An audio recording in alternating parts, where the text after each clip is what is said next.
at serbisyo publiko. Tatak RMN.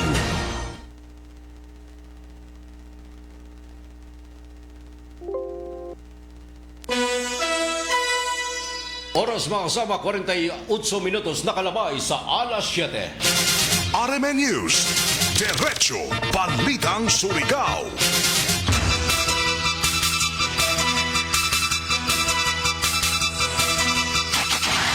Sa Diretso Balitang Surigao ni Kabuntagon, mga kasama ning Adlaw Huwebes, Pizza 7 na sa buyan sa Mayo, tuig 2025. Sa ngalan sa Tibok Puwersa sa RMN DXRS Surigao sa pagpangunas ng Station Manager si Ms. Gaydol Puchu.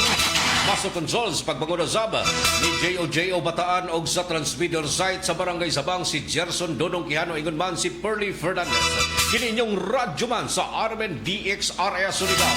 Kasama nyo kanunay Serbisyo Publiko Gerson Galotera Fuentes o welcome dris na panag-iban mga sama sa itong programang RMN News, Diretso Balitang Surigao. Headlines. Og kuman sa uhan sa mga nahipos nga balita. Usa ka layaki na dakpan sa gumikan sa illegal nga pagmina dito sa lungsod ng Taganaan, Surigao del Norte. Duha ka mga gitudlong HBI na dakpan sa ginunsan nga bypass operation sa mga operatiba ng Dapa, Surigao del Norte. Federated President Nardo Salino ng Tricycle Drivers Association mitubag sa mga nahimong pakyas nga validation kagahapong adlaw sa waya pa mga dawat na fuel subsidy. Samtang suspect nga nadakpan sa illegal gambling operation ng PNP oy gikasuhan na. Sa balita nga gikan sa gawas sa nasud, Russian military giniklara ang unilateral ceasefire sa Ukraine. Sa balitang sports sa PBA, Ginebra Kings may kulata sa rain or shine Elasto Painters. Balitang showbiz, Via Milan, isaway ang pisikal na itsura. Balitang panghimagas, truck driver nga gipaubo sa drug test, gideklarang kabdos. Oman kini nga gamit sa asawa o ihi sa asawa. Kanaugaban pa man bagang balita mga kasama, diri lamang sa itong programang Diretso Balitang Surigao. RMN News, Diretso Balitang Surigao. Sa Diretso Balitang Surigao, sa tuang uluhan o sa tuang mga nagunang balita mga kasama, nadakpan ang usak ka 53 anyos nga layaki human kini nga nakalapas sa Republic Act 7942 o mas nakilay ang Philippine Mining Act of 1995 sa gilunsad nga law enforcement operation kagahapong adlaw uban sa tuang mga operatiba ng PNP. Diha sa may sitio Diho, Barangay Banbana, sakop sa lungsod ng Taganaan, Surigao del Norte. Pasado alas 5 antak na sa hapon, kagahapong adlaw, nakilayan ang nadakpang suspect na si alias Edgard Minyo og residentes Purok 5, Barangay Aurora sa lungsod ng Taganaan. Base sa report nga ang nadakpang suspect human kini nga maaktuhang nag-operate sa usa ka minahan nga walay kompletong mga dokumento ug walay pagtugot usab nini, hinungdan nga gidakob sa mga otoridad. Nakumpiskar sa ijang posisyon ang mga nakalain-laing kagamitan sa paghina din na mga kompresor, gastang ingon man pipila usab ka mga illegal mining paraphernalias o mga uban pang mga kagamitan sa pagmina mga kasamang nak-recover sa ijang posisyon. Ana-ana kuman sa kustudiya nan PIO ko na Surigao del Norte Police Intelligence Unit para sa hustong disposisyon ang nasangpit nga dinakpan kinsa tagtuan o lauman usab nga makasuhan kuman na adlaw didto sa korte. RMN News, Diretso Balitang Surigao. 53 minutos na kalabay sa alas 7. Duganghan ay pa sa tuang mga balita o kasayuran. Ipasabot si Nardo Salino, ang nagsilbing Federated President ng Tricycle Drivers Association, sa pakyas nga nahimong validation kagahapong adlaw dito sa Binyo sa Sitio Panubigon, Barangay Lipata, sakop ning syudad. Apan tagbutyag ni Nardo Salino sa exclusive interview sa programang Straight to the Point ni Station Manager Gateju ang mga nahitabong rason. Hinungdan mga sama nga may padayag usab kini sa ijang pagtubag usa-usa sa mga aligasyon.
ma'am. Actually, kahapon, ma'am, mukadto na puntahan ako dito sa... Ang atipig sa pamahayag ug pagpasabot usab ni Nardo Salino atol usab sa exclusive interview ng RMN DXR Surigao dugang paniini sa iyang pamahayag. Subsidihan mga tao sa request ni Gov. Nagkayo sila, ipatawag nila ang provincial DSWD. Gusto ko sabi, kani ang magbalibit.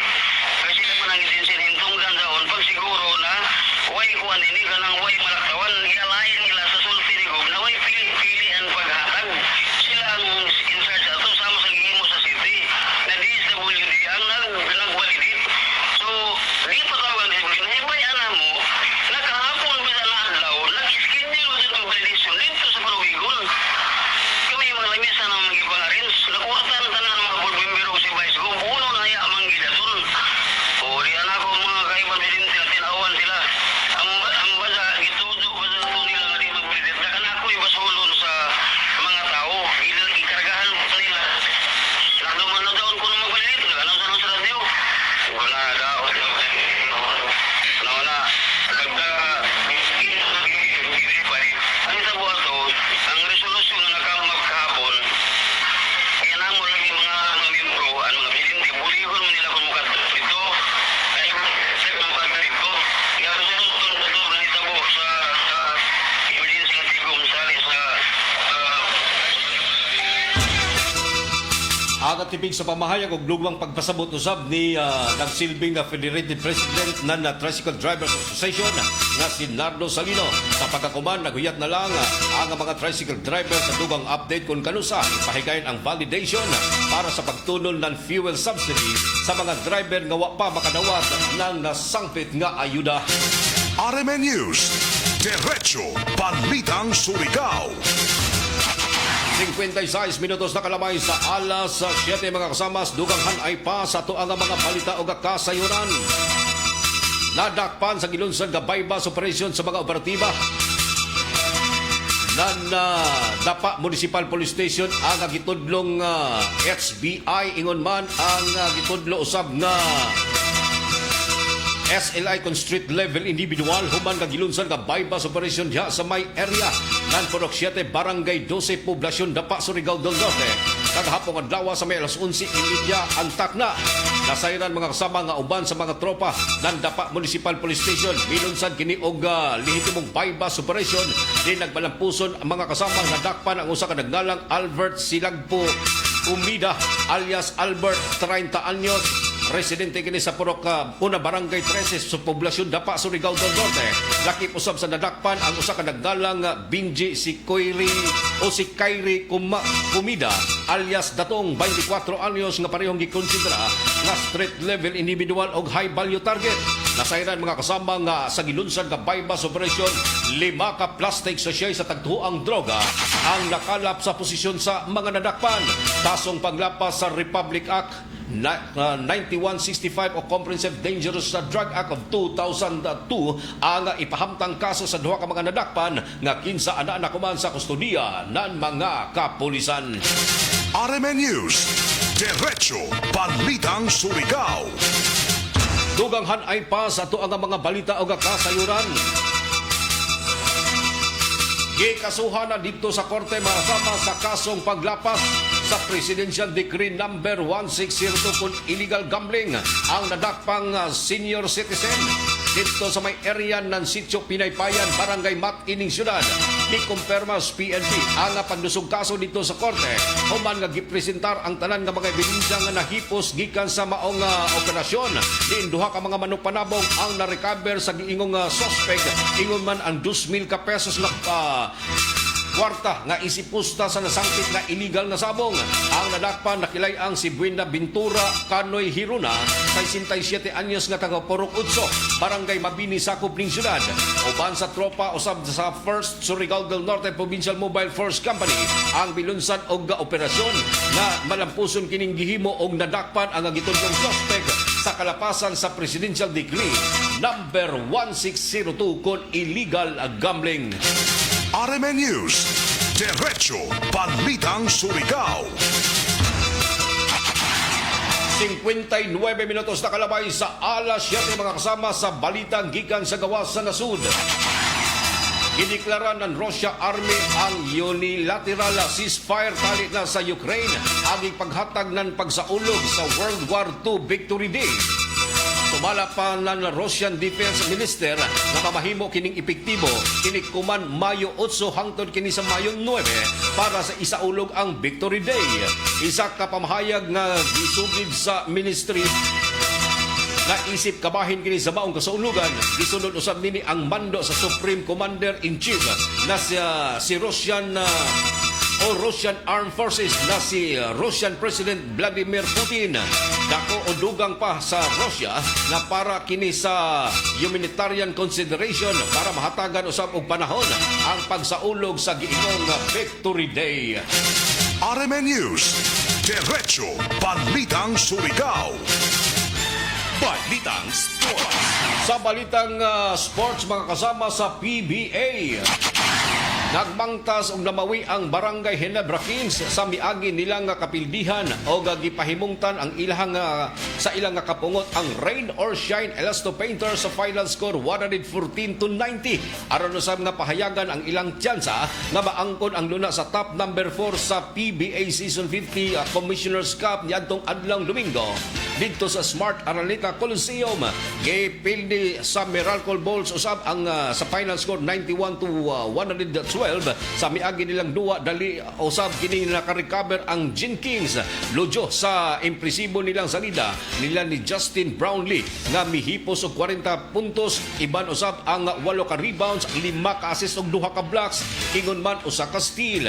Dako usab ang naambag o natabang ni RJ Avarientos ug ni Scottie Thompson nga parehong miposte og double-double. Si Avarientos mihipos og 23 sa 11 ka 23 puntos, 11 ka assist, samtang si Thompson usab score og 17 sa iyang gipasukipan og 17 ka rebounds alang sa Barangay Ginebra nga nagtabla kuman sa mao nga serye. Ang Elasto Painters nagbitbit usab sa managsamang standing siyam ang daog og duha ang pildi nga baraha. RMN News, Diretso Balitang Surigao. Dugang hanay pa sa itong balita nga gikan usab sa balitang showbiz. Balitang Showbiz. Miangkon ang bag-ong nakurunahan nga Miss Universe Philippines 2026 nga si Bia Milana Windorsky nga nakasinati po siya og mga pagbuli. Ang iyang physical nga panagway nga susama pa ni Bia nga nakadawat usab siya mga negatibong komento gikan sa mga bashers, labi na ang ijang suwang. Gipasabot usab ni Bea nga nakakuha siya og inspirasyon gikan sa kasamtangang Miss Universe 2025 nga si Fatima Bush. Sumala pa niya nga nadasig siya sa abilidad ni Fatima og ipadayon usab iyang pagsidlak og barugan ang iyang kaugalingon bisan pa man sa mga kontrobersiya og mga kritisismo sa iyang giatubang. Nasayran usab nga dako sa binining hagit sa nagsilbing Miss Universe 2026 nga si Bia Milana Windorsky ang iyang mga nadawat nga mga pagbuli, ingon man mga bashers na nagkalaiya usab nga mga komento. RMN News, Diretso Balitang Surigao. 3 minutos na kalabay sa alas 8 mga kasama sa dugang hanay pa sa itong balitang gikan sa balitang panghimagas. Nagtrending kuman sa social media sites ang usa ka truck driver nga kinsa gipaubos kini sa random drug test. Uman kini nga positibo sa ang urine sample nga gipasa didto sa laboratory ng PNP. Apan dili kini positibo sa paggamit ng droga, kundi positibo kay kabdos ang maong resulta. Nasayran nga migamit ba kinig urine sample sa ijang asawa sa kahadlok nga magpositibo kini sa illegal nga droga. Ipaubos gilain kini sa himuong investigasyon. Ang nasangpit nga truck driver gumikan kay nagpamatud-an nga dili badya ija ang urine sample nga gigamit o gipresentar dito sa crime laboratory. RMN News, Diretso Balitang Surigao.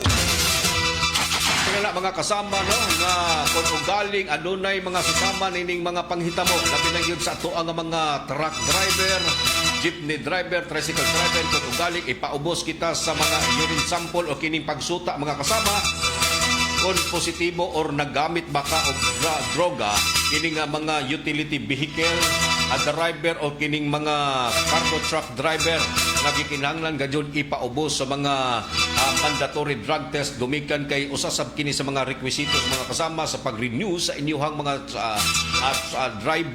driver's license. Kini ang nagpamatuod mga kasama base sa ato ang mga nahimos nga mga impormasyon gikan usab sa tinubdan nga adunay mga kahigayunan nga ipaubos gadyon sa random drug test ang ato ang mga driver. Usa sa mga nahimong hinungdan mga kasama nga gipatawag kini sa mga otoridad kini nga maong truck driver gumikan kay ijang gipasa ang urine sample para himuon ang pagsuta niini mga kasama apan dako ang nahimong katingaya sa mga nagsusi nini sa crime laboratory nga nahimong positibo pero dili sa paggamit ng droga kundi positibo nga nagkabdos kini. Sila badya ang ijang gigamit nga urine sample ang urine sample sa ijang asawa para malikay sa posibleng mga pagsuta mga kasama sa mga otoridad nga kini badyang maong driver nagpositibo sa paggamit ng droga. RMN News, Diretso Balitang Surigao. Mao kato mga kasamang naglangkob niya itong programa kuman sa Diretso Balitang Surigao ning kabuntagon masama ning adlaw nga Huwebes sa pizza 7 na sa buyan sa Mayo tuig 2026. Apan sa dili pa kita motak-op mga kasama ato sa bitimbaya og baradyon ng pagpamati ang ato ang mga suking din paminaw nga mga nag-tune in command sa itong programa baradyon ng pagpamati to Joseph Milida. Good morning usab kang Idin ko ngayon sa Baldan.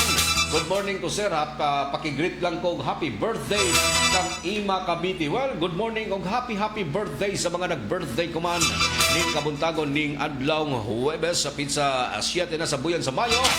Og belated happy birthday sa ato ang mga kaigsunan sa mga nag-birthday kagahapon adlaw og mag-birthday pa sa umaabot. Morning dia sa inyon tanan dia sa may Elianan Barangay Poktoy. Happy birthday kan Ima Kabiti. Randy Archaga Santisas, good morning. Elsie Palumo Nodalo, good morning. Og ingon man kang Mano Datoy, good morning sa tuang mga suking tigpanginaw nga mga nag-tune in, naglantaw kuman niya sa itong programa. Elsie Palumo Nodalo, Barangay Mati, good morning to Mary Solviato Bilotin Musindi. Good morning to Bilya Nogalisa og Randy Archaga Santisas. Idin ko ngayon sa Baldan. Good morning kang Bibi Kuwasi. Good morning to Jerome Vargas, Mary Jane Lanugon, Joseph Milida, ingon man kang Juicy Midridiho Dagaas. Good morning sa tuwang mga suking Diba Minaw. Sa mga nag-tune in kuman ni itong programa sa pagkagaling ng alas 5 hangtod kuman nga mga oras mga sama. Standby mo din na kay musulod na ang second portion sa straight to the point para usab nga hisgutan nato. Kuman na taod-taod ang kinatibok ang interview ni Federated President ng Tricycle Drivers Association na si Nardo Salino. Gumikan kay adon na kitay mga technical adjustment kaganina og kuman taud-taud ato na ipagawas mga kasama ang kompletong kasayuran o pamahayag sa nagsilbing Federated President Nardo Salino ng Tricycle Drivers Association sa second portion ng Straight to the Point. Nangalan sa Tibok Pwersa sa RMN DXRS Surigao sa pagpangunos ng Station Manager, si Mr. Gaydol Puntyo sa Master Control, J.O. Bataan sa transmitter site sa Barangay Sabang, si Gerson Dodong Quijano, ingon man si Pearly Fernandez. Nangalan ni Radyoman Jojo Perol, kininyong Radyoman sa RMN DXRS Surigao, Gerson Galutera Fuentes, Tata, RMN. RMN News, Diretso Balitang Surigao. Oras mga kasama, 8 minutos na kalabay sa alas 8. Aray, kasakit sa akong